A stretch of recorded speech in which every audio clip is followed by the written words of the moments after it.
Hello, my name is Natalie Domingue, and I'm the Financial Literacy Program Coordinator at Atwater Library. The Atwater Library Financial Literacy Program is funded through a grant from Canadian Heritage. Today I'm joined by Lynn Bennett, who is a certified financial planner and one of our regulars for the Financial Literacy Program at the library. And she's here to discuss an info session on RRIFs, Registered Retirement Income Funds. Now, hand it over to you, Lynn. Thank you, Natalie. Yes, as she said, today we're going to talk about RRIFs. This is a big topic. What we'll try to look at today are the main features and how they work, how you manage them, and then we'll look at some strategies as well that may be good for your financial situation. At the end, I've added some useful links for online information if you'd like to do some more reading on them. It's a big topic, but we'll try to cover off the main points today. So here we go. Just before we start, of course, remember that this is an information session only. This is not financial or tax advice for your own financial plan. And if you do need advice, you should consult the appropriate professional. That could be an accountant or a financial planner or other. Today is for your information. First, we'll just look at a summary. So the RRIF is a registered account, one of several registered accounts that the government creates. And generally, it's due to some government policy to encourage a particular behavior, either consumer behavior or taxpayer behavior. Then the government legislates and regulates and imposes restrictions and changes these regulations occasionally. Normally, in registered accounts, RRIF is one, or an RRSP you're familiar with, there's generally an advantageous tax treatment. And that ties in with the encouragement of a particular behavior. So a RRIF is a registered account. Let's just look at RRSP versus RRIF. You're all probably quite familiar with RRSP accounts. This is a registered retirement savings plan, and it's from a timeline point of view, it's a before retirement account, and you're in an accumulation phase when you're using your RRSP to deposit savings and invest and hopefully build your nest egg before retirement. So an accumulation account. Any contributions you make to an RRSP are tax deductible, and that's the tax incentive the government gives you to encourage the use of RRSPs. Any withdrawals are taxable, but voluntary until 71. And until 71, the RRSP must be folded, and there are a few options going from there, but RRIFs are the most common one, and that's what we'll look at next. So yes, at 71 at the latest, the RRSPs are usually converted to RRIFs. So a RRIF, on the other hand, is not an accumulation account. It's a decumulation account during retirement. So it's the account that you're withdrawing funds from during your retirement. The contributions are via transfer only from another registered account, so you can't make additional contributions like you do with an RRSP. It's only you can only get funds into a RRIF from transfer from another registered account. Any withdrawals are taxable, like the RRSP, but there's a certain portion of RRIF withdrawals that are mandatory, and this is mandated with a minimum withdrawal percentage that the government specifies. Unlike RRSPs, RRIF withdrawals, sometimes called RRIF income, is eligible for certain tax credits and for income splitting between spouses. And we'll have a look at that a little more in detail later. So one of the first big topics is converting your RRSP to a RRIF. And there are several factors to look at for that conversion. So age is one important one. As we were saying, the maximum age that you can convert an RRSP to a RRIF is 71. The minimum withdrawal percentage that you have to withdraw increases with your age. So every year your age increases, your minimum withdrawal percentage also increases. What you may not know is that you don't have to use your own age to determine which withdrawal percentage is used. You may use the age of a younger spouse and then be able to use a smaller withdrawal percentage. So these tax incentives that we mentioned earlier, they begin at age 65, not at age 71. And the ones I'm referring to in particular are the $2,000 pension income credit and the 50%, up to 50% pension income splitting between spouses. It's good to keep in mind that these incentives come into play at age 65, not age 71. And we'll talk a little bit more about that when we're looking at strategies. So the next factor is amount. How do you determine how much to withdraw from your RRIF every year? Well, there is no maximum withdrawal. You can withdraw the entire amount. Obviously, there'd be tax implications to that in 1 year. But the minimum withdrawal percentage is a percentage of the RRIF value, the remaining balance in the RRIF. The minimum withdrawals must begin the year after the RRIF is created. So if you convert your RRSP to a RRIF at 65 or at 68 or at 63, the RRIF withdrawals must begin the year after the creation of the RRIF. So when you're trying to decide how much to withdraw from a RRIF, that you look at your other income sources as well to try to make that calculation. So your other income sources would include possibly an employer pension, the QPP, Quebec Pension Plan, the OAS, Old Age Security, federal benefit. You may also have rental income or business income or even employment income. So when you're trying to decide how much to withdraw from your RRIF every year, you'll probably you would take into account these other income sources. So these famous minimum withdrawal percentages we've been talking about, I'd like to point out that they're trending downward. The government has recognized that retirees have longer lifespans and they're preferring to spread their RRIFs out over longer periods of time. So, for example, if we look at someone age 71, in 2014, the minimum withdrawal percentage from the RRIF was over 7%, nearly 7.4%.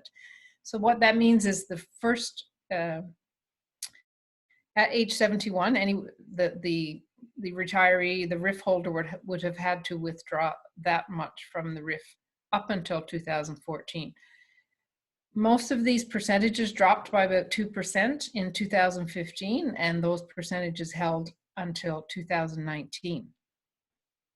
In 2020, and this is a very special measure that was brought in because of the pandemic situation this year, these percentages have been dropped again across the board by 25%. So what this means is if you are aiming to minimize these the withdrawals that are mandatory this year, you can do that because these percentages have dropped by an additional 25%.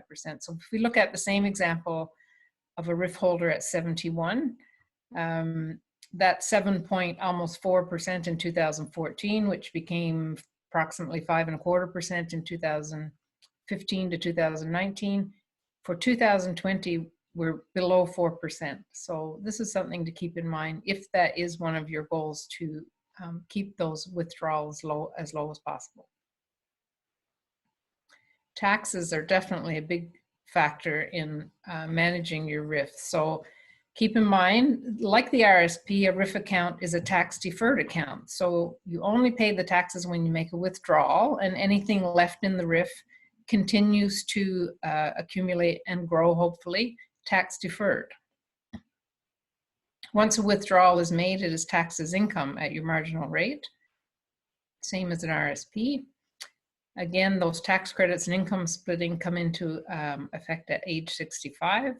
No capital gains or losses are permitted, and this is the same thing for RRSPs. You can't reduce your tax bill by claiming certain gains and losses on your registered accounts.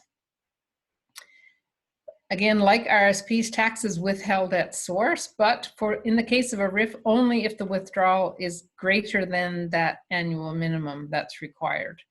A RRIF holder can request from their financial institution that more tax be withheld depending on what their tax situation is. Or if they're withdrawing the minimum, they can choose to have no tax withheld at all and tally up the bill just at the end of the year. And that's something to keep in mind. If you choose not to have any tax withheld at source on your RRIF, that doesn't mean that there isn't tax payable. It just means that it will be tallied up at the end of the year when you do your tax return. So some factors are taken into consideration there when you're planning your tax for your RRIF. A final word on estate planning for RRIFs. As a registered account, like an RRSP, when someone passes away, the RRIF balance is considered income in the deceased estate in the year of death. However, there is a feature that allows the estate to roll over, is the common term used, to a qualifying survivor. So what this means is a RRIF account, and this would be the same thing for a TFSA or an RRSP or an RRSP. You can specify that the RRIF account go to a particular specified survivor, and then it moves to that person's name completely intact without any tax coming due. Now, of course, there are restrictions on who that specified survivor can be. And so it's a spouse, married or unmarried, but a spouse, or a qualifying dependent. And what we're thinking of here are financially dependent minors, or it can also be a disabled minor, or a major, actually, a disabled child. In that case, the original estate tax that would have been paid by the deceased estates, it will be deferred until that survivor's death. So this is a really great feature to use if you want to keep these investments from incurring a tax bill at the time of death, and rather to carry on in the hands of your qualifying survivor. Keep in mind, very, very important, in Quebec, if you wish to use a rollover to a survivor, you have to specify that your assets go to this person in your will. You can't specify on an RSP or a RRIF form with your financial institution. You cannot specify, and I want the beneficiary to be my spouse. You cannot do that in Quebec. It has to be in a will. So this is something to really take into account when you're doing your will, or something to verify in your current will. So let's look at some strategies for RRIFs. Again, these are just some ideas or things to think about or talk about with your financial advisor. Just maybe some food for thought here. So again, remember, this is not tax advice or financial planning advice, just some information to perhaps give you something to think about or discuss with your advisor. So the first one is reducing that minimum withdrawal. And a lot of people do want to reduce those minimum withdrawals for several reasons. And some of the advantages are reducing the taxes that you pay when you keep those minimum withdrawals down, and you can prolong your RRIF life. So the way to do this, because the minimum withdrawal percentage increases with age, you can use the age of a younger spouse to determine that percentage. And perhaps you're not aware of this. So if you're 71 and you're in that year where you have to convert your RSPs to a RRIF, you don't need to use your age of 71. You can use the age of your younger spouse, and then those minimum withdrawal percentages will be lower, because the withdrawal percentages are lower for lower age levels. Another strategy people probably are not aware of is that you are allowed to have multiple RRIFs in the same way that you can have multiple RSPs or RRSPs. And this is something that can give you some flexibility. And let's look at some possibilities. So they are permitted, multiple RRIF accounts. For instance, you may want to, as you're converting your RSPs to RRIFs, you may want to set up separate RRIFs for different purposes. You may have one that you want to use as an emergency fund, or you may be planning for a large purchase, such as a car or a second property, or you may be, you may have something in your estate plan you want to leave an inheritance. So you could have different purposes for different RRIFs. So you could set one up for each of those purposes, and then that would allow you to keep appropriate investments to suit the purpose. So for example, an emergency fund, you would probably want a very liquid asset in that RRIF, cash or cash equivalents. If you're, however, talking about a RRIF that's to be left as an inheritance, that gives you a bit of a longer time horizon and perhaps a larger risk capacity. So you'll be able to choose the investments that suit the purpose. So multiple RRIFs, it may be something useful to you. So one other big question is, do I wait till 71 to convert RSPs to RRIFs, or do I do it before? So there are a few factors in here that might help you decide that. And this diagram shows kind of like an image of that transition from RSP to RRIF. So on the left-hand side, as you see, you're growing your RRIF probably from an early age at 20, or when you're starting your career, and your RRIF is growing and growing, pardon me, your RSP is growing and growing. And on the right-hand side, you see this is in your later years when you are retired and you're using that RRIF to satisfy all your financial needs until your ripe old age of 100. And what I just wanted to show here is that you have to do this conversion by 71, but it is possible to start doing that conversion earlier, such as at 65. 65 is an example, and we'll look at because of those pension credits that come into effect. So here, this is the first one. The first advantage is those tax incentives. So you can do partial conversions. You can decide to only convert a small amount.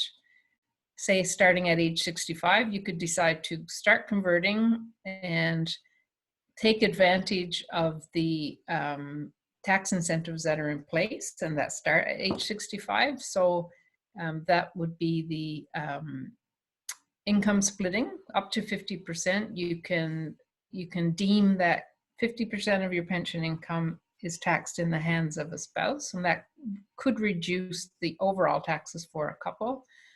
And you could also take advantage of the pension income tax credit of $2,000. So what that means is, if this credit is not already being used for instance, an employer pension plan, you could use it for your RRIF income. So another factor to look at, another advantage of doing your conversion to RRIF earlier than 71 is you can set it up so that you could get increased QPP, Quebec Pension Plan, or CPP benefits later on. And this is sort of how it would go. So if you delay your QPP benefits, if you don't take them at the first age that you can take them at is 60. If you do take them at 60, there are penalties on the amounts that you get. Or if you delay them past 65, you get the QPP payments are increased. So the more you delay, the higher the QPP or CPP payment is. So what we're saying here is possibly take some RRIF for income now, and we'll have more QPP income later on. And here's an example. The QPP, if you take it at 65 in 2020, and I'm using average figures here. Say we, as an example, it would be $8,400 a year. If we delayed until 70, the increase in the payment is approximately 42%. So you're looking at an increase to $11,900 per year on average. Now, some people will be eligible for much higher payments than this or somewhat lower payments with this, but these are sort of average figures. So as you can see, delaying the QPP does allow you to increase that payment. This is a strategy that requires a fair bit of thought and number crunching. It's perhaps not for everyone, but it can be very useful in certain cases. Keep in mind that the QPP is a government benefit and it's for life, and it's also indexed for inflation. So some people prefer to take advantage of that indexing and delay it to get those higher payouts.